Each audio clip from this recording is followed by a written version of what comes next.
Hi, Stephanie. It's so wonderful to see you again. It's so wonderful to have you on the show today. Thank you for having me. I appreciate it. And it's good to see you too. Amazing. So we met a couple of years ago, maybe three. We were discussing off air in Barcelona. And I remember I saw you speak, Stephanie, and I thought you were fantastic, super funny. This is the image you've left with me. And we spoke a bit after the event. So it's really great to see you again and reconnect. I'd like to begin by maybe asking you, how have you managed all your different hats? I was looking at your profile and your biography, and you've done improv and comedy, and you founded the improvisation group in Barcelona. You've done so many different things. So how have you managed to keep all of this together and growing? Well, there was a hunger. What happened was I had moved from Toronto. I was originally born in Toronto. I'm Canadian, and I moved. I didn't move. It was a sabbatical. I was taking a break. Taking a break. That was 13 years ago, and I thought I was struggling a lot in Canada. I think for a long time I wanted to be I wanted to be a performer, an actor, a clown. That didn't go down with my parents so well, and so I tried to find other things to fill that void. And here I was at 33, really, really lost, overwhelmed. I just lost my first business, my only business. Went bankrupt by the time I was 30. A relationship that I thought was going to last forever dissolved. So everything hit at once, and I was like, I need to get out of here. I'm going to take a break. So I was not involved in the arts whatsoever. Something I longed for my whole entire life, and I became a theatrical and film and special effects makeup artist, thinking if I was on the other side of the stage, it would fulfill me, and it didn't. And then I was a bartender. I did a lot of things in my 20s and my 30s. And then I take the sabbatical and I go to Europe. Started off in Rome, ended up in Barcelona, and something strange happened there, and it was quick. I met these comedy guys, and they were doing stand up, and I thought, why not? And so I started to do stand up with them, and within a couple of months, I'm in Edinburgh at the Fringe Festival, performing there for 3 weeks. I got my ass kicked like nobody's business. And that was a tough lesson. And so I came back and I realized I need to learn how to think quicker on my feet. And so I was introduced to improv theater. I had no idea what improv was. And then I met a new little group of, artists and just regular people trying to get together. And we created a little community. And then we founded the Barcelona Improv Group. And that was about, I would say 12 years ago. And it started off really small, and then it grew into something beautiful and big. And now, well, not now, but up until a couple of years ago, I believe the Barcelona Improv Group held the largest English-speaking improv festival in all of Europe. Wow, that's amazing. Everywhere. And so improv became my baby and my heart. And it really, really taught me how to, let's see here. It taught me how to be with people, how to listen to people, how to cooperate and to build on others' ideas and my own, and how to work within a team. I've done a lot of things on my own for a long time, and in stand-up comedy, it's just you, baby. I mean, you can have a couple of friends maybe helping you write, or bounce ideas off of them, but it's just you up on that stage. And so if everything goes well, that's on you, and if it goes to hell, that's on you too. And and Edinburgh was a big lesson for me, because I also realized that when I didn't do well, I couldn't enjoy just the experience. I'd go home and suffer and really berate myself and try to do things better. And I had to be the best, and I had to work harder. And that took a lot of the fun out of things. So when I got into improv, it was like this big weight lifted off my shoulders, and it gave me an opportunity to just play, which I realized a lot of adults, we forgot how to do that a long time ago. just to have fun and play and be okay with that. You know, we are kids at heart, and everything becomes Definitely. really, really serious. Yeah. That's true. And even comedy became far too serious for me. It wasn't funny anymore. Entertaining people was not fun for me anymore. Yeah. That's interesting. That's Mm, interesting. I've always yeah. found it incredibly brave to go on that stage and do stand-up comedy. Now, I love public speaking and I love singing, but the idea of stand-up comedy, I think it's so hard. That is really tough, I find. I don't know why, but I find it's the toughest. Because you really need to make people laugh. But even public speaking, in public speaking, you really need to engage the audience and keep their attention, you know? And how do you do that when it's a serious topic? These are, and I find that that can be just as tough as stand up, is to keep a room's attention for 45 minutes or an hour. I mean, we've got pros in stand up comedy that do that. But even when I started, you had 5 minutes, and that's way harder than 10 minutes because you got Mhm. to cram everything in five. But I also did some public speaking as well, and I did talks for big companies, and I would always try to add in the little laughter points in there. And this was like really serious stuff, but I'm like, I don't know how to keep someone's attention unless I'm trying to make them laugh. And so luckily for me, uh, I worked with some great companies that were like, okay, add in your jokes, shove them in there wherever you can. And that helped a lot. That helped a lot. I think we have like the opposite issue. Like I am always thinking I should make this more fun and more entertaining and not be too serious. So I'm always trying to think, how can I add more humor and more storytelling? But it sounds to you like you have a natural towards this. Yeah. Because huh, that's interesting. I um I get scared when it's too serious, you know, really. Like a prime example, I used to play poker a lot. Ah, And I nice. used to play poker in Toronto. Hockey had gone on strike, and so everyone was just playing poker. And I used to play with these guys and these women, and everything was just jokes. We're always breaking each other's balls. And then I moved when I came to Spain. I remember joining a group had asked me if I'd like to play poker with them. It was horrifying. Everybody was serious. You couldn't talk. There was no making fun of each other. People were calling out percentages, and I for me it was like, wait a second, where's the banter, where's the fun? And so I find that when things are very serious, I become uncomfortable and I don't know what to do with myself. And then all of a sudden I start retreating and I just want to isolate. So yeah, and then sometimes, you know, jokes are not called for, and there I am making jokes, and it's the timing is bad. My timing is sometimes off, but you live and you learn. That's for sure. You live I and you feel learn. that it's always like this in life. We always have these strengths that are at the same time weaknesses. So you can harness the strengths and do fantastic stand-up comedy or improv or make people laugh. Like I remember you from that event years ago because I thought you were really funny and genuine or authentic. So you made an amazing impression on me. But maybe if you crack a joke at the poker table, you don't make such a good impression on them. So it's also timing is key. And Yeah, again, the timing is absolutely, yeah. Yeah. Even with my partner after a fight or after an argument, you know, I figure I'm just gonna kind of soften it up and I'll make a joke. And he's like, too soon. That's way too soon. Finding the balance. And that's just in general, just finding the balance in life, you know. yes, yes, And in it's a way general. that I also run away from fear, and I run away from things that are uncomfortable, is just to laugh it off. And yeah, and sometimes it's just about sitting in that uncomfortable place. You know, what's happening right now? Yeah, it feels Mm. like shit, but can I swear? Can, You're allowed to. I'm just like, yeah, yeah, it's just sitting in our shit sometimes. It's terrible, but it's necessary, you Mm, know, mm, mm, mm. necessary. And I had just come back from Peru when I had done that talk. Yeah, I'd come back from, yeah, working with plant medicine, and they're thinking that, I was going to find all the answers there as well. And I came back even more confused than I was when I first got there.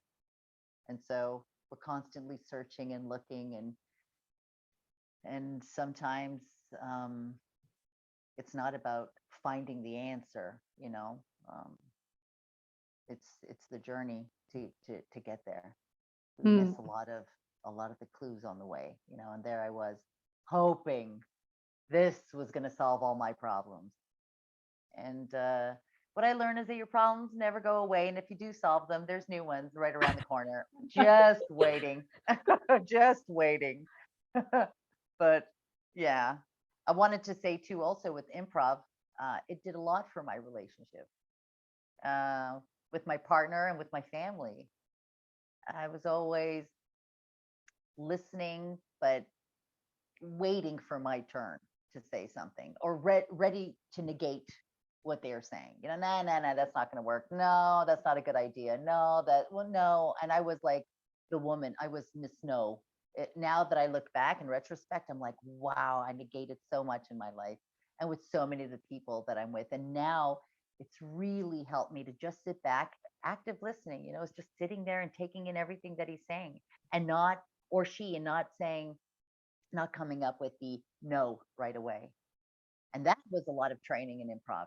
You know, Mm-hmm. that really took a long time for that seed to kind of blossom, to go, hey, say yes. Say yes. You don't have to say yes to everything, but just try saying yes. And in return, I have a great communication now with him. We play a lot of games. He's not a games kind of guy, but we'll be we'll go for a long drive sometimes, a few hours out into the countryside. And like, let's play mind meld.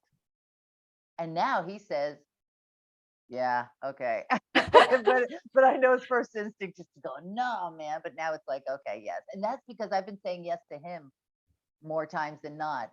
And so it comes back. It comes back. And I've seen that happening with a lot of people now. I'm like, you just say yes to their idea and then see where that takes you. And it can take you to some great places, you know, and open up some really wonderful projects and ideas. And so that's been I think that's the greatest gift that I've taken from the improv theater. And also to start saying yes more to my ideas as well, you know, because I'm always finding the way. Oh, no, that's not going to work. No, that there's a roadblock there. And now I'm trying to always, I try to write things. I try to create things without paying too much attention to the editor. Yes, the Son judging of a voice. gun. Yeah, it's constant. So sometimes I do improv with myself, and I play games with myself. No, wait. Well, yeah, I do. I have these little hand puppets. So let me tell you, in a lockdown, which we're back in another lockdown in Austria, you have to find creative ways to be with yourself, or to be able to express or to play. I mean, I miss that very much. My partner, luckily enough, is still able to work, and so I'm left at home quite often doing a lot of little things around the house. But I just if it's a puppet, then it's a puppet. It's whatever. I make little videos, I send them to people. I'm still playing a lot of games. But yeah, I miss people. I miss being with them. I miss being in a room. And I'm hoping that in the very near future, you know, I can bring these workshops back.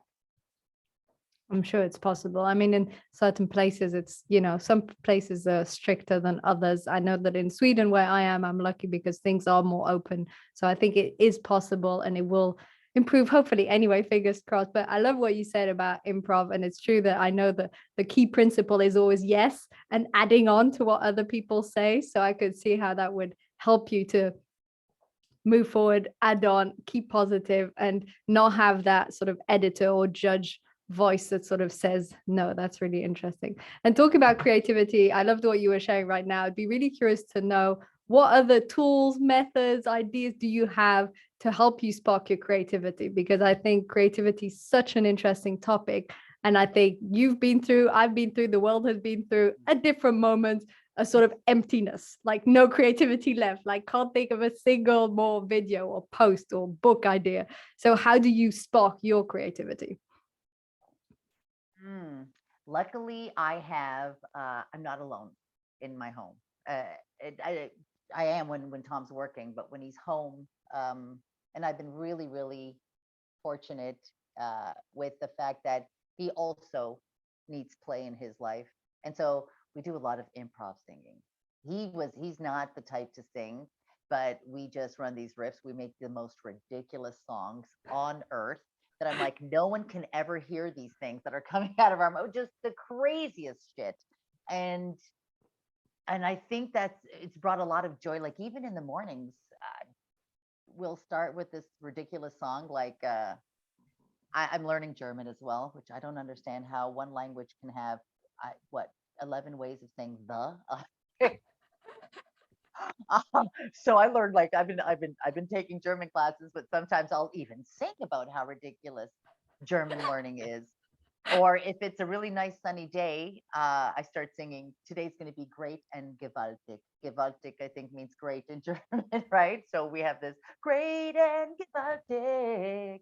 And he'll start adding on and I'll start adding on. It's just teasing each other a little bit. And trying to start off the day a little lighter. I know most people are like, God, I hate the morning. And I was recently living at a friend's house who's like, we don't speak at this decibel in the mornings. Everything's at a hush. And I'm like, so there's no singing? She's like, no way. No way. So it depends on who you live with. Forbidden. I've been watching a lot of stand-up comedy again, just for the laughter. I do a lot of house projects now. I need to work with my hands a lot, and I've been cooking a lot. And now I'm down to cooking vegan meals and sugar-free meals, because what I was cooking before, I mean, I was just eating, eating nothing but sugar and carbs. So now I'm trying something a little bit more difficult. I'm challenging myself with other things. And so I've really been, my creativity has been coming out in the kitchen. Yeah. And I have to tell you, that wasn't easy, because I moved from Barcelona to Austria a little over a year ago. And then I wasn't able to work here. And then I started doing a few things online, doing some voice work still. I built a little soundproof booth. But then I really found this joy in cooking. And then I was like, oh, exactly what you said you didn't want to be, a woman in the kitchen. And that, Katie, that was a hard one, because I was battling myself. I'm like, but I love it. But you're not supposed to be a woman. I'm like, but and then I cried and I would cry and I would cry. And then finally I was like, no, say yes to yourself. You know, these are one of those moments like, who am I fighting? Why am I fighting this? I love it. I absolutely love it. And so, you know, sometimes my friends are like, what are you doing? I'm like, cooking. I'm looking at a new recipe and I'm about to make, and they're just like, really? And I'm like, really? So it's that's what I've been doing to keep myself creative.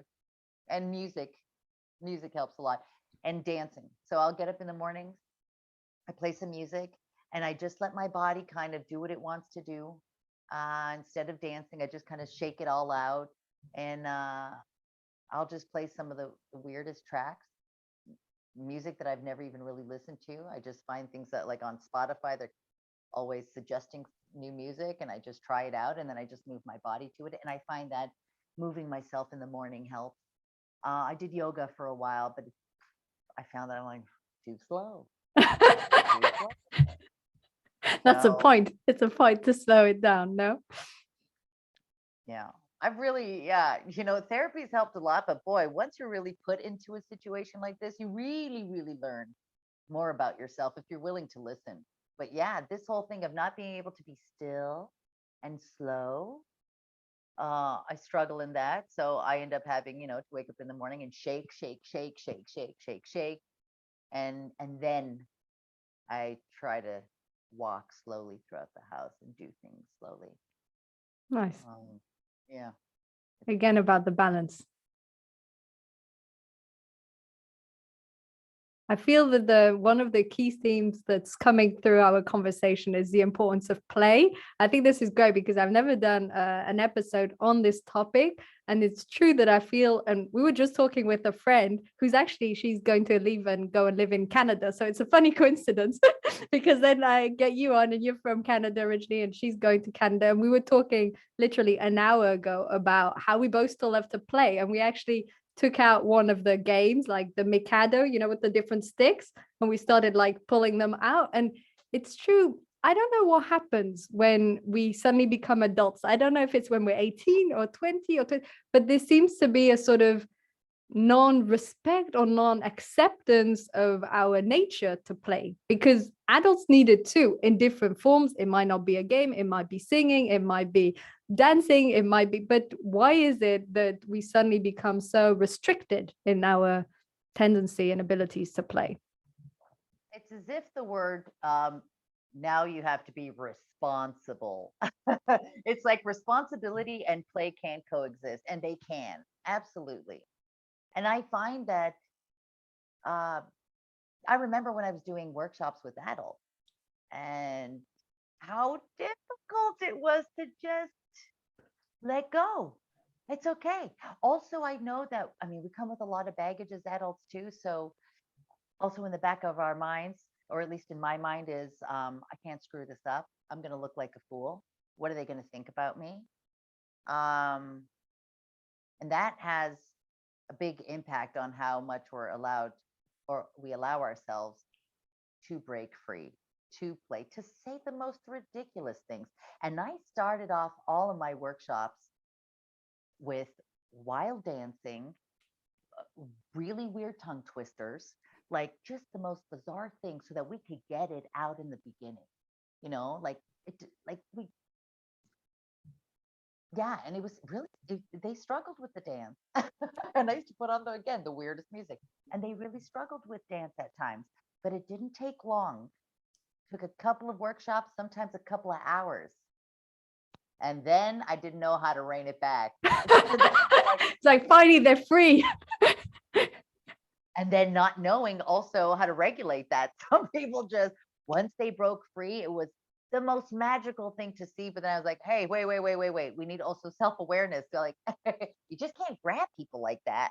You gotta hold on, But you just see this need for it. And I do find when I go to my in-laws, they don't understand anything that I'm saying.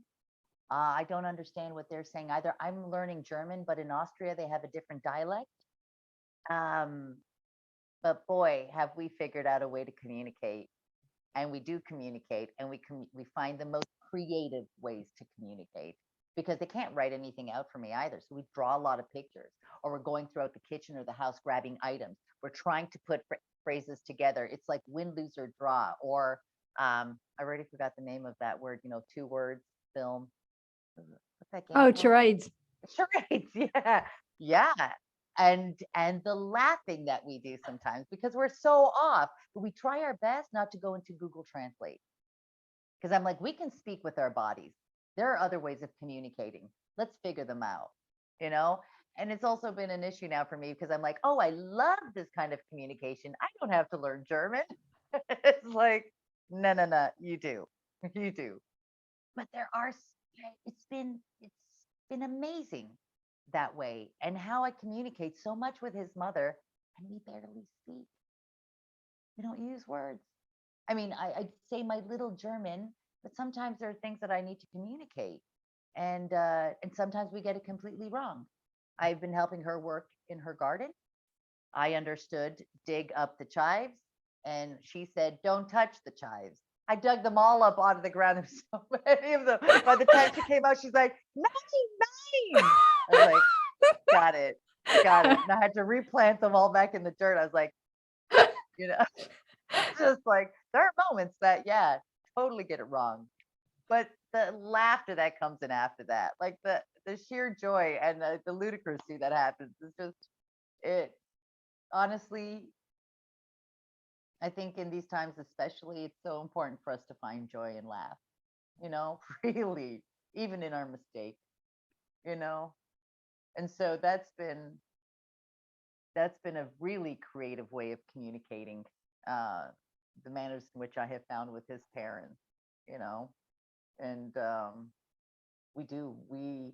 We're incredible beings. We find ways.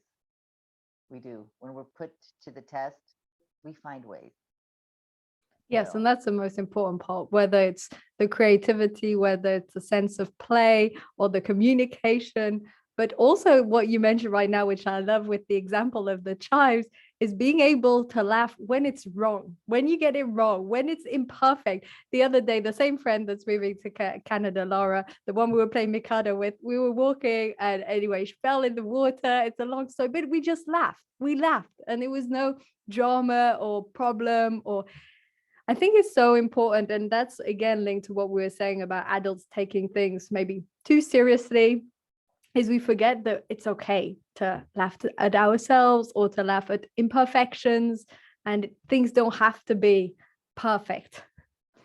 Not only okay, I think it's necessary. Necessary. I worked with a great clown. His name is Alain Vignon. He does therapeutic clown. And in it wasn't an easy workshop. I'm actually going to hopefully work with him again in February in Sevilla. And it's about wow, really laughing at our tragedy. You know, he takes it to such an extreme. I've been trying to work. We talked about this with the Enneagram, you know, and I found it to be a great tool in helping me to discover and understand myself better, the ways in which I limit myself with my beliefs and my behaviors, the ways in which I manipulate to get what I want, and really shedding a light on my blind spots. It has not been easy. It's not easy to find out these horrible things about yourself and then love yourself from that place. You know, it's easy to go, oh, I love myself. I love myself. Yeah, well, can you love yourself when you see how shitty you are too? Because we are, you know, definitely. And it was also an eye opener for me because I lived with these blind spots and I was like, no way. And once that opened, Pandora's box opened, it was heartbreaking. It was devastating for me. Now I'm aware of a lot of those things. And so I'm able to maybe not transcend them yet, but I can transform them a little bit. In the Enneagram, if anybody's ever interested, I highly suggest Claudio Naranjo's studies of the Enneagram. We have this American version, and then you have the South American, European Enneagram studies. I worked in Germany. They have an international group there. Um, and it's not easy. And so when we work with Alain Vignon, he really takes us to the pain of the inner child.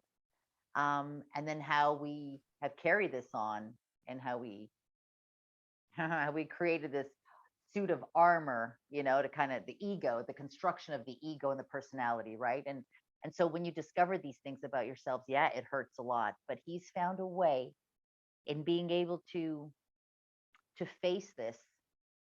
Uh, you take it seriously, of course, but then how to liberate yourself from the pain and the misery. He is, in my mind, he's one of the great teachers out there right now, Alain Vignon, really. And I can't wait to work with him again and again and again. And I'd love to learn what he does and how he does this. And we all do this with our clown noses on, and we cry and we scream and we're angry and everything comes out. And then there's this liberation of like, that's that's me. Really? Whoa. Uh, that was strange, but I can take it. I can hold it. I can accept that. And it's still not easy at times, you know? Even through this pandemic, things are starting to come up again.